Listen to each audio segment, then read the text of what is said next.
Good morning, everyone, and welcome into Wake and Take.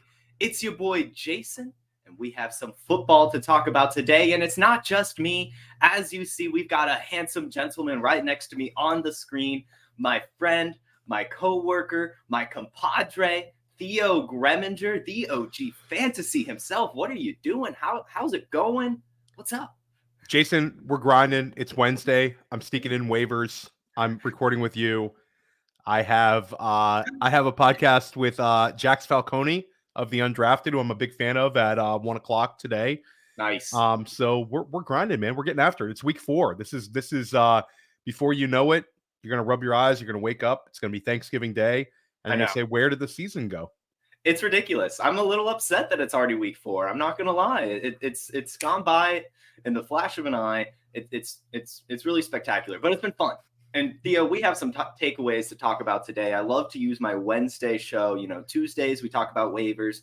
Thursdays we start talking about Thursday Night Football and the games coming up. But Wednesday is the sweet spot where we can just talk about things that we've learned. So that's what we're gonna do today. So why don't we just go ahead, sit back, relax, sip our coffee, and enjoy the show.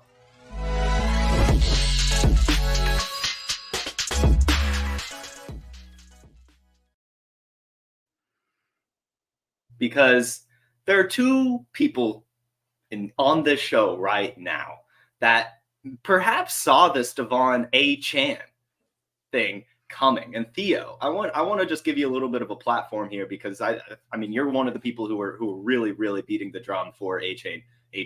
Sorry. What kind of led you to him, and also just what are your overall thoughts about these Dolphins right now? The Dolphins remind me of the Kurt Warner Rams, where people just try to figure them out and they can't. We've seen big time offenses, but he gets fast players into space in creative ways better than other coaches. I think Mike McDaniel is legitimately a genius. If you put Mike McDaniel in any other job, if he was in politics, the guy would be running for president. If he was in a company, like a tech company, he'd be the CEO. He's just whatever he did in life. We're lucky that it ended up being an NFL football coach, but I don't think you need to try to figure out the Dolphins. Just play them in your lineup, sit back, and accept this incredible enjoyment. And when you go up against Dolphins, just hope it's not going to be the week that one of these guys goes off. And they did it without Jalen Waddle. And they get Jalen Waddle back this week. And Jalen Waddle was a Buffalo Bill killer last year. So it's wild. I mean, Jeff Wilson is sitting on there a bunch of waiver wires. You can grab him for free. And I think that that's the kind of thing that you want to fill your bench with. But, we could talk for an hour, but De'Von Achane has been a guy I've been on forever. And I truly believed in the talent. There was a lot of pushback this summer. Some people couldn't believe it, a guy this size, but hey, this is the NFL we're in right now. It's fast, smaller guys in space. They're dominating at the wide receiver position. You're starting to see these guys pop at the running back position. Jahmyr Gibbs went 12th overall. De'Von Achane had a 50-point game. This is outlier season. You just can't ignore it anymore. It is. The NFL is changing. I mean, and we're seeing Tank Dell on the other side of the ball, right? Just extremely small guys doing well. Yeah. And it's extremely fun to watch. And I mean, to Achane's credit, I mean, the dude, by the time football rolled around, he had started adding weight. He was no longer the 188 that people were scared of, and yet no one adjusted. Everyone was still scared of Achane, still saying he was undersized. But he reached I think it was 196, 197, and mostly muscle. I mean, hey. The guys, and it's funny, the biggest indicator of fantasy success at the running back position, well, not the biggest indicator, but a very good indicator of fantasy success at the running back position is success in the SEC. Those guys in the SEC at linebacker and defensive line are NFL-sized guys. There's no, putting it together with a bunch of smaller, quicker guys up front. They're big, strong defensive linemen and very fast linebackers. And De'Von Achane was an incredibly successful inside runner at Texas A&M. So we saw it. And then he lands in a perfect spot. This isn't rocket science. You could get him right around the 1-2 turn in non-super flex. I loaded up bags and bags and bags of him. And I look back at some of the teams that I have him on, and I got him at the 203, the 202, the 112. It wasn't like I had to give up some substantial draft capital. And Yeah, I had one league this weekend and I looked at it, I have like 20 something percent De'Von Achane for these dynasty teams. So I have a lot, but in my inbox Sunday morning was a Deontay Johnson who's on the IR for De'Von Achane, and I'm like, you know what? I probably would do this, but I need a wide receiver on this team, and I have so much De'Von Achane, and now it's like regrets I didn't just trade Deontay Johnson for him, because I think De'Von Achane's here to stay. Obviously, we won't get 50-point burgers every week, but he's the kind of guy that if you put him in your RB2 spot or your flex spot, he has that week winning upside. Yep. So if he has the 10-point weeks, you just sit there and you take it, because you know that the 25-point weeks are on the way. So I love it. Yeah, and I mean, very rarely, I don't even know if I could think of an example. A boomer bust running back, almost. I feel like we always talk about that with wide receivers, but we're starting to see that here with running back too, with Achane and really just the Dolphins in general. I want to talk about a backfield mate here, because I saw a stat that I think is just honestly remarkable. Raheem Mostert, officially, in NFL history, since the Super Bowl era, has officially passed Bo Jackson for the highest career yards per carry, with 5.42 yards per carry. You had to have 500 carries in your career to qualify for this list. I mean, just absolutely spectacular. Congratulations to Raheem Mostert. I think that's an unbelievable stat find, and it seems like something that could possibly be posted to Player Profiler social media in the future, Jason. Maybe, just maybe. All the Wake and Take listeners, you might see that as a graphic. Mostert's playing fantastic, and it's a funny player to value right now, because you kind of just want to take the points. You have, like, dynasty managers, it's a little different, where if you don't think I'm going to win the championship this year, if I legitimately look at my roster and I don't have like a top 5, top 4 roster, then I'm probably moving Raheem Mostert. But in redraft, you see a lot of columns saying to trade him away, but I don't think you're getting the kind of return on investment where you're just plugging him in the lineup and getting these 15 points or more type weeks. So he's a very funny player to gauge. He's only had 2 full seasons in the NFL. So the guy's like 31, but if you look over his games played in his career, last year I think he played like 16. He had a healthy season. He had another year where he had like 15 or 16 games played, and every other year was like 8 or less. So It's been a weird career, but he's healthy last year, healthy this year. He has a coach who understands him, and he scored 4 touchdowns when the other running back had 50 points. It's insane. It's ridiculous. It is just so ridiculous. I'm very curious to see how Jeff Wilson fits in when he returns. I guess it'll be next week. I think he's more of a threat I think he's more of a threat to Mostert than he is to Achane. I think Achane's skill set is unique. I do think Wilson, they have the luxury of kind of like working him in, maybe give him like eight carries, but I think Achane's set. Mostert might see a little bit of a dip, but he's still a touchdown scorer, and that's the biggest driver of fantasy points. Definitely. So I'm with you 100%. Keep holding on to Raheem Mostert. Keep holding on to Achane. Maybe even send out some offers. This Dolphins offense. We talked about Jalen Waddle briefly. Go send some offers for him too. I mean, just get any piece of this Dolphins attack you can, because it is really, truly something special so far. Something that's not special is the Chicago Bears. What are you seeing here? Like, are you scratching your head? Are you concerned? Just what's up? Eberflus is a fraud. Yep. He turned it around last year. I don't think he's a leader of men.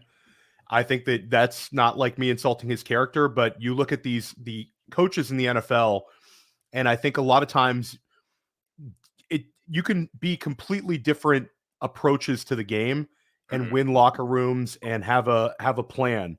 I think that we completely got Jonathan Gannon wrong. He's a weirdo, but his team's playing incredibly hard and doing everything they can, maximizing their personnel. You look at guys like McDaniel, guys like Campbell. There's been Nick Sirianni. So many guys have come through. And then Eberflus, he's kind of showed you who he is. I don't know why they don't just fire him. I don't think there's any hope on the horizon. I understand that they have these picks. They could potentially have 2 top 5 picks next year. I think they need a clean break. They're not using Justin Fields as a runner. It's very odd. He was so successful with that last year. It seems like one of the best parts of his game, and they're not doing it. And he's not getting any help from the wide receivers. Like, last game was awful, but if you watch the replay, he has a deep downfield pass that Chase Claypool dropped. he has a dime down the sideline to DJ Moore, which would have been like a 40-yard catch. DJ Moore completely drops it. I don't know. They have a home game this week against Denver. Denver just gave up 70, and Denver's favored. It's terrible. Chicago's in they're complete disarray, in a complete mess. It's wild. That is so funny that the Broncos are favored after just letting 70 points get put on them. I can see that game being a shootout. Just like the defenses are so bad. These teams are angry now. But I mean, I kind of felt the same with the Bears last week. I thought that they could at least get some garbage time points against the Chiefs. I'm with you. They've just got to burn it down. Get rid of that coaching staff and let Justin Fields call the plays. Just let him loose, play some backyard football. I guarantee you would see some more success here, because whatever they're doing, it's not working. And in fact, it's hurting them. And honestly, Eberflus just needs to go. He just needs to go. There shouldn't be any thoughts about it at all. Get him out of here. Get him out of here. Get him out. Are you buying Justin Fields? No. I have some Justin Fields. Okay. And I'm not confident in it, but I have enough Justin Fields on a couple of dynasty teams that I feel no reason to go out and buy him low. I do worry, Jason, like we love fantasy points, and Justin Fields last year was fantastic with fantasy points. But a lot of times when NFL quarterbacks have very, very, very bad records, like wins and losses, that gets held against them. Like we had the top 6 performance from Jameis Winston years ago in Tampa, where he had an unbelievable amount of touchdown passes, threw a bunch of picks, and us as fantasy managers loved it. Jameis Winston gave us QB1 numbers. It was a great pick, and then he can't get a job after. He has to take a backup job. I think that's what's going to happen with Justin Fields. If sad as it is, I don't see this turning around in Chicago. They have multiple opportunities in a class loaded with quarterbacks, and I think they're going to move on from him. And they might be a team that goes out and get Justin Fields. You could see, the Vegas Raiders or somebody like along those lines. But I don't know. I don't think that the NFL GMs are too crazy about Justin Fields right now. It's a train wreck. Yeah, it makes sense. He's looked bad. I mean, we've all seen the highlight now where he has tons of time in the pocket, doesn't decide to scramble, and then just takes the sack, runs into his own center, and just falls down. It's awful. He's not playing good football. I will manifest it here on this show. Justin Fields will be an Atlanta Falcon in 2024, and everyone finally gets unlocked. Arthur Smith gets to keep his mobile quarterback, and it's a cheap price tag as well. A Georgia native. There you go. How different things would have gone if the Georgia native Justin Fields would have been selected when they took Kyle Pitts. We wouldn't have been complaining about Kyle Pitts.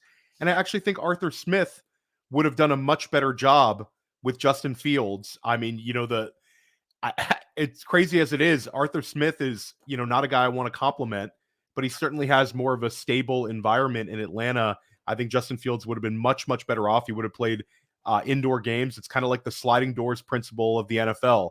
You get picked by the wrong team, and it doesn't always work out for you. Yeah, no, definitely. Let's talk about the Falcons, though. Let's just go ahead and talk about the Falcons just a little bit. Are you just fire selling everyone in this offense, maybe except for Bijan Robinson? Like, are you just completely out on Pitts, completely out on London? I mean, I think that if it's redraft and you can get a pivot for those guys, absolutely.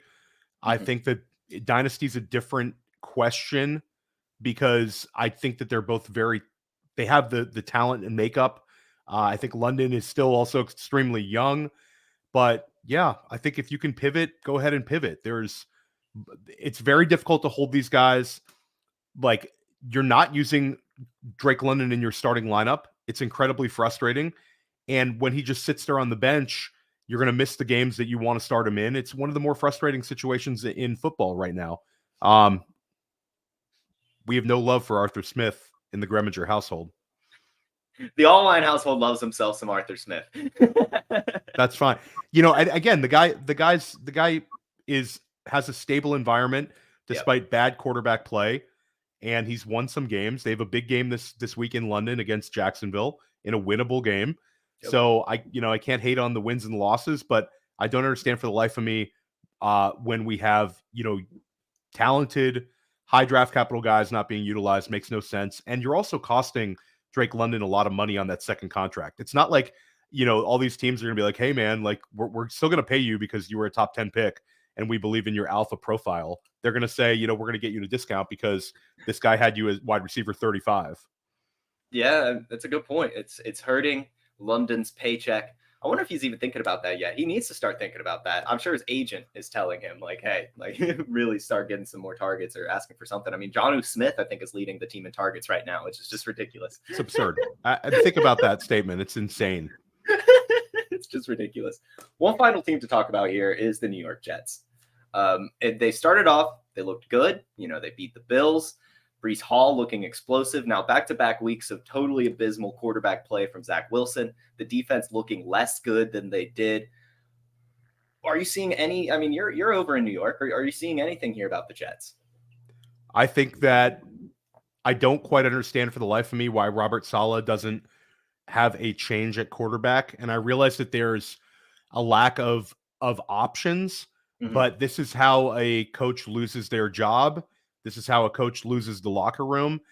There is no bigger disconnect than the quality of the New York Jets defense versus the quality of the quarterback play right now. There's no other team in football with this sort of disconnect. And to me, it's incredibly frustrating when you watch guys like Josh Dobbs, who came out of nowhere and plays hard, does the best of his abilities. Arizona's doing some unique things. And then guys like Andy Dalton, who just rolls off, out of the backup position and passes for 360 yards last week. There's so many guys like this in the NFL who could use an opportunity in a place like New York with weapons like Garrett Wilson and Breece Hall. If I was Robert Saleh, I would bench Zach Wilson, even if it means rolling somebody out I'm not that confident in. And if I were the Jets, I would have legitimately this past week gone out and got a Matt Ryan, a Carson Wentz, somebody off the couch would give my team a better chance of running a pro offense. Like, they signed Trevor Siemian. Yeah. Like, I don't think anything of Trevor Siemian, but I'd rather see him on the field than Zach Wilson. And there's multiple guys like that you could go trade for. There's some third string quarterbacks right now that they could go out and get. There's definitely some backup quarterbacks, and the Jets have enough on that team that they could have turned this thing around. I think it was after the opening game win, the fact that they won, they kept rolling with him. If they would have just lost that game, I think they would have been more aggressive at the quarterback position after that. And now they're stuck. They're going to be 1-3. The Chiefs are going to beat them so bad. It's going to be so ugly. They're like over 10-point underdogs at home. You rarely see that this early in the season. So I think the Chiefs might win by like 28. And I think that the Jets are going to end up firing Saleh. And, I don't understand for the life of me how he has this kind of deference and loyalty to Zach Wilson. It makes no sense at all. Yeah, it makes sense for like 1 week, right? You hype him up, you show him you're confident, you build the team around him. But then now he goes out 2 weeks. Granted, it's the Cowboys and it's the Patriots. Bill Belichick always has Zach Wilson's number, and the Cowboys' defense has looked fantastic. So this is, to me, the final test. I want to say they have a couple more games before the bye week. I'm with you. I think they should bring someone in, and I wouldn't be surprised if it is someone off the couch. It could be Phillip Rivers. There were rumors that he was potentially going to play in the Super Bowl if the 49ers won. I mean, anyone. Bring back Ryan Fitzpatrick. Phillip Rivers would be such an improvement. Garrett Wilson to the moon with Phillip Rivers. He would just pass the ball to Wilson 12 times a game. It would be incredible. We need it to happen.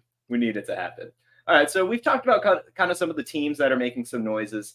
I do want to just ask you if you have any just takeaways here, just anything from this season. We're 3 weeks in. Just give me we'll start with one. Like, what's just something you've noticed and that you're taking to heart so far this season?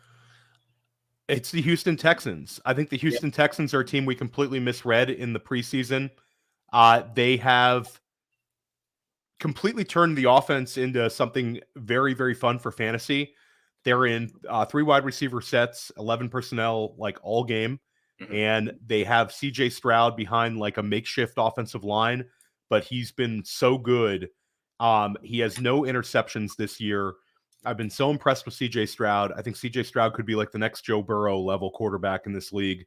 And that's when we were doing our draft evaluations. I was always pretty high on Stroud. I had him ahead of Bryce Young, but I always thought he'd end up being like kind of like a Kirk Cousins level guy, which is great.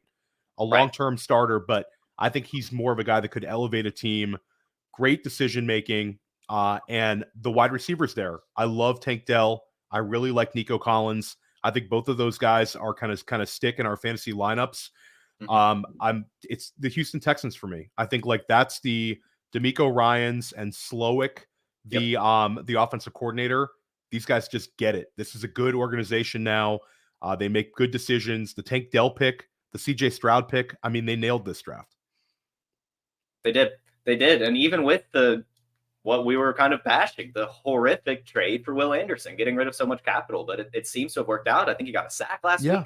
Looking good so far. Yeah, I mean, it was a bad decision to trade that much for Will Anderson, but it kind of works out when you get your franchise quarterback. These trades, like nobody talks about the bad trade you made if you have a 10-year starter at quarterback, because when you have to play catch up for the quarterback position, for sure.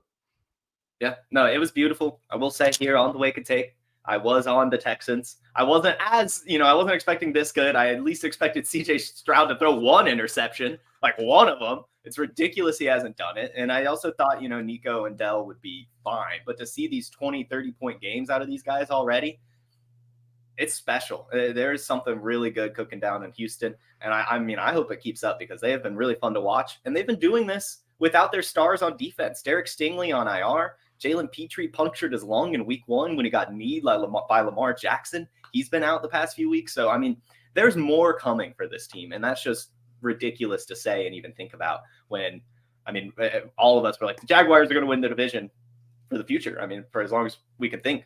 But now it's looking like the Texans can do it. The Titans might be able to do it if they can finally figure out their quarterback situation. Ryan Tannehill sucks, but this is a very competitive and fun division. Now they have Anthony Richardson in Indianapolis. The AFC South.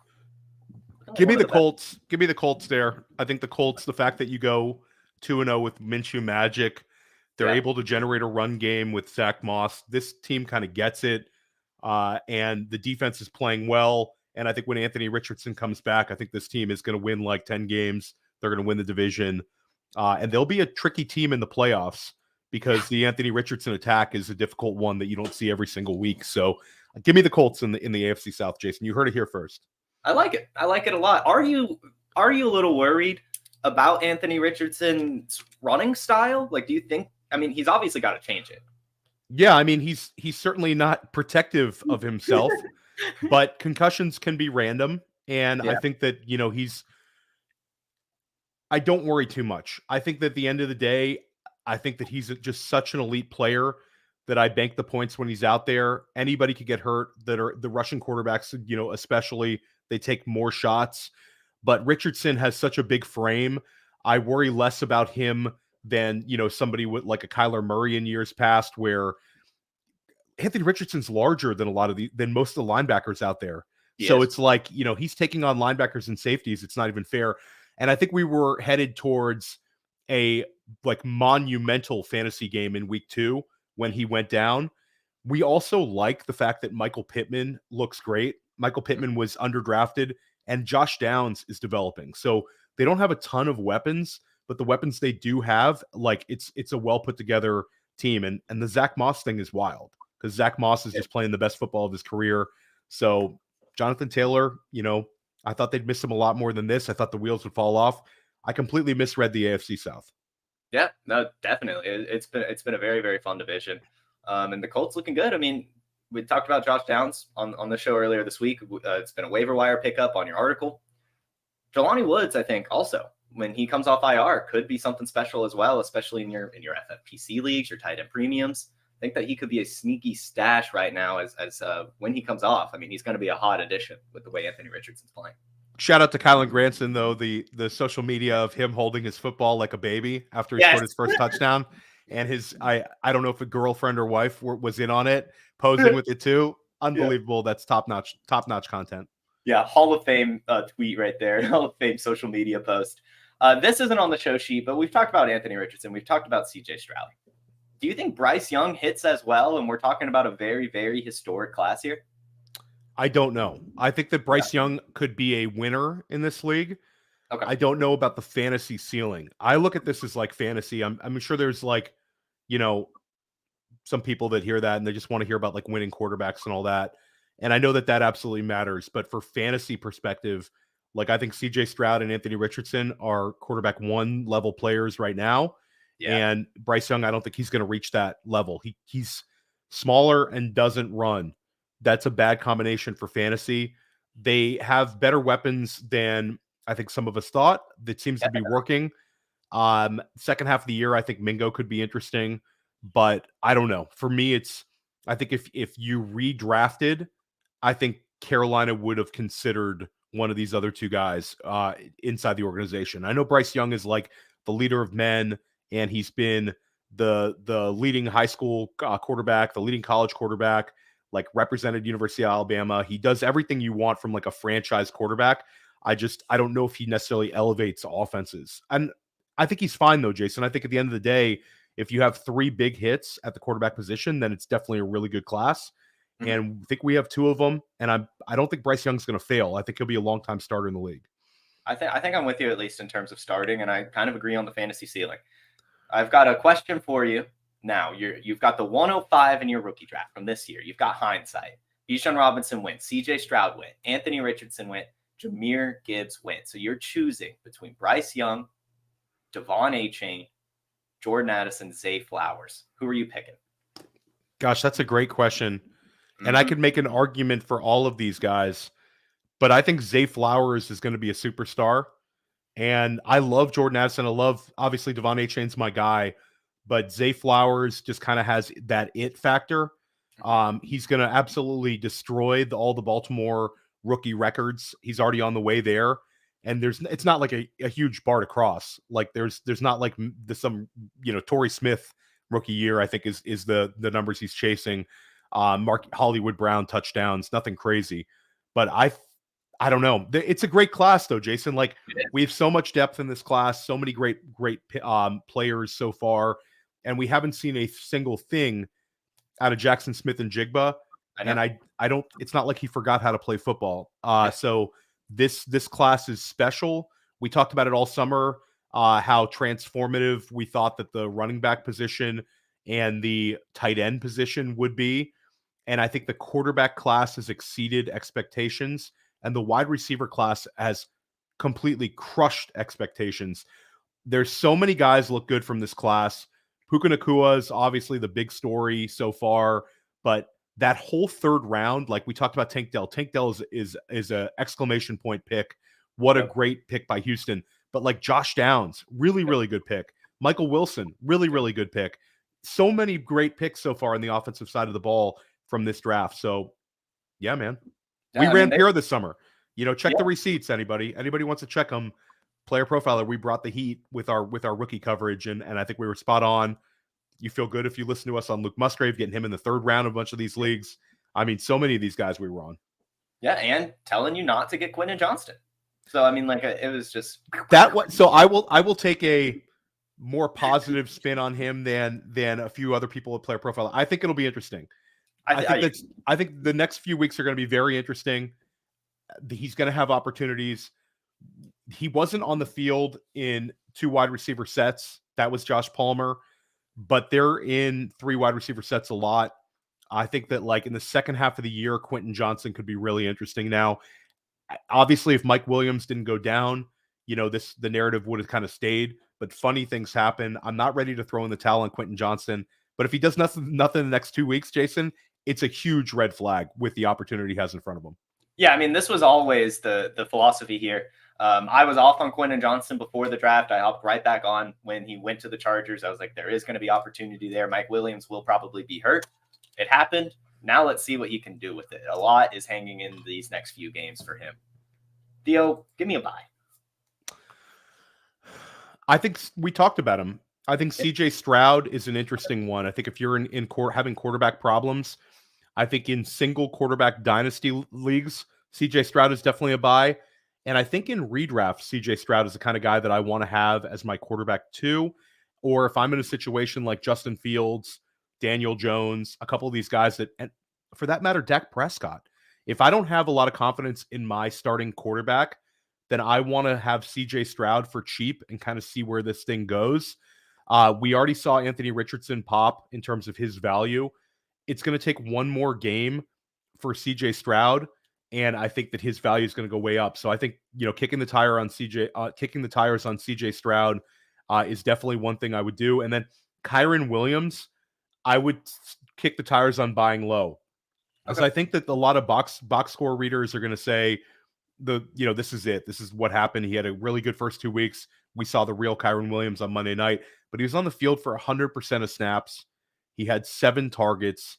These are the kind of numbers we want to look for a running back in fantasy. If he gets 7 targets every single game that they're in like a neutral game script, Kyren Williams is going to finish inside of the RB2 line.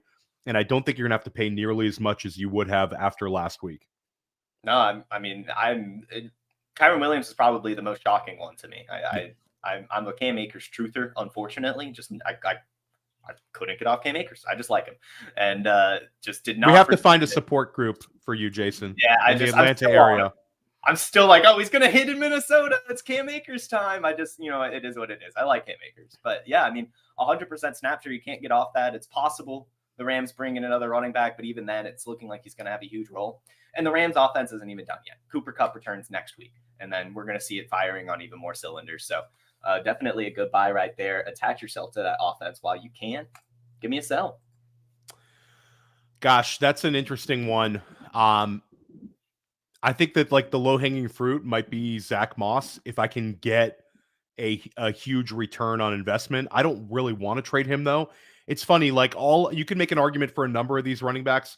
I'll say this.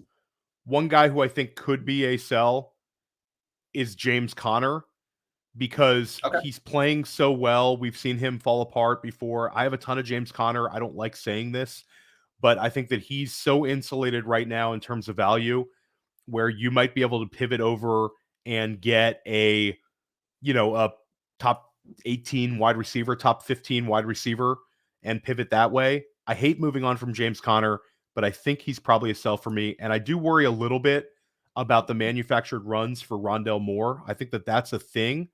And I think he might be more utilized out of the backfield, which could take away a little bit from James Conner in terms of targets and also just a few carries here and there. So the bet on James Conner was a volume-based bet. He's played great. The talent looks good, but for me, he's probably a sell begrudgingly. Yeah, I think I'm with you. I also have a few shares of James Conner, and I've paired him with Keontae Ingram. I would like to, I guess maybe move off that backfield or sell James Conner for another running back. I think you could probably get Kyren Williams plus for him, and those are both volume bets. You get a younger guy who's attached to, in theory, a better offense with a little cherry on top. That could be a fun little move to make. Let's move on to some questions real quick, and then I'll get you out of here. I saw some good ones here in the chat. Would you trade Darren Waller for James Cook in a PPR 10-man league? 10-man changes it a little bit for me because having a difference maker at tight end in a 10-man league matters more than in a 12-man league, in my opinion. But I think it's a fine trade. I think that James Cook is locked in. I'm leaning Cook.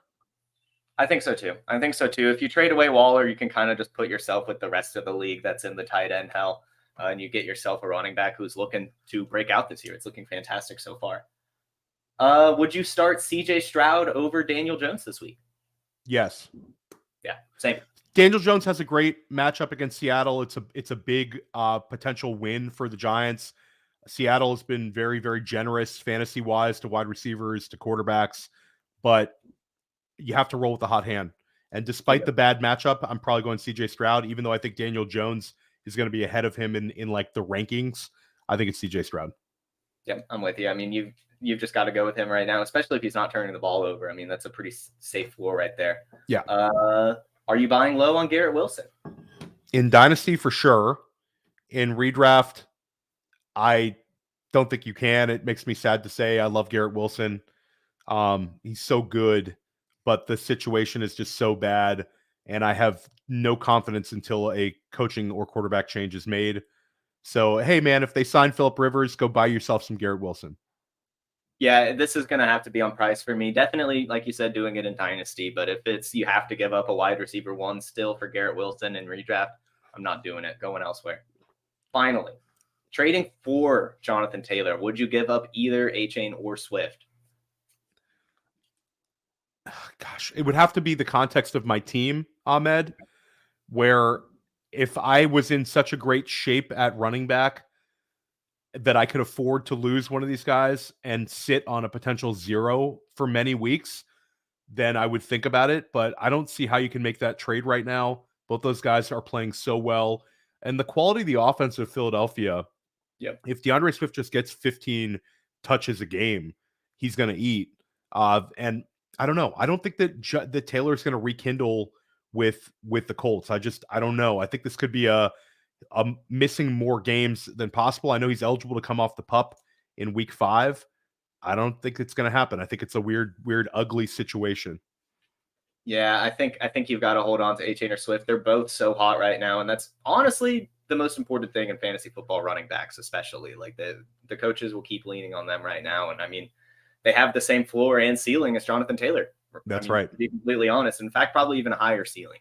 So yeah, stick with those guys. All right, there's a couple other ones, but I think we'll be okay. I'll get you out of here, Theo. Thank you for joining me. Tell the people where they can find you next. Yeah, you can find me at the OG Fantasy on Twitter. You can find my articles on PlayerProfiler.com. Today, I'm going to be back here in less than 2 hours with Jax Falcone, aka Scott Bullinger of the Undrafted and the Undroppables.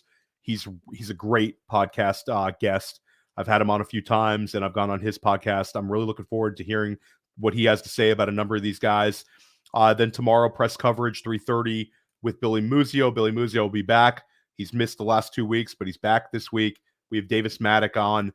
That should be a good one as well. And yeah, check me out. I'm on a bunch of podcasts here and a bunch of video content, and we're grinding. Jason and I are deep in the weeds, so to speak, trying to make it this a great season for all of our listeners and all of our viewers and all of our readers. And I think we take a lot of pride in that, and we're off to a good start. Let's crush it this week, Jason. And I love Wake and Take. I think Wake and Take is awesome. I love coming on here and talking football with you. And I know that a lot of people really appreciate your hard work on this show to keep it so fresh and so good every single day of the week. It's awesome. Thank you. I really appreciate that. And the audience, I appreciate you guys a lot. I really do. I love seeing you guys every morning, leaving so much positive feedback. It is awesome. I do want to say, guys, I meant to mention this in the show. Our all-in package, now that we're through 3 weeks of the season, we lowered the price. It's not the full season anymore. We're in it. And so we've lowered the price from $145 all the way down to $85. And each individual package is also down from $45 to $30. So go check that out. You can use promo code Jason or promo code Theo for $10 off again, making that even cheaper. Definitely go check that out. Save your seasons if you're falling behind. But everyone, thank you so much for tuning in. This was another great episode of The Wake and Take. Theo, thank you so much for joining me. I'll see you all tomorrow on the Player Profiler YouTube, Facebook, and Instagram at 10 a.m. Have a wonderful Wednesday and a fantastic rest of your week. Peace. Hey, I want to take a moment to thank you for tuning in. It's important to me that all of our media be free. This is only possible because of you allowing a true independent sports media enterprise to thrive unlike any other in the business. So please subscribe to the All-In Package to continue to make all of this possible, to ensure that all of our stats, information, data, content is available to you, especially you, the people that get the site and get the show.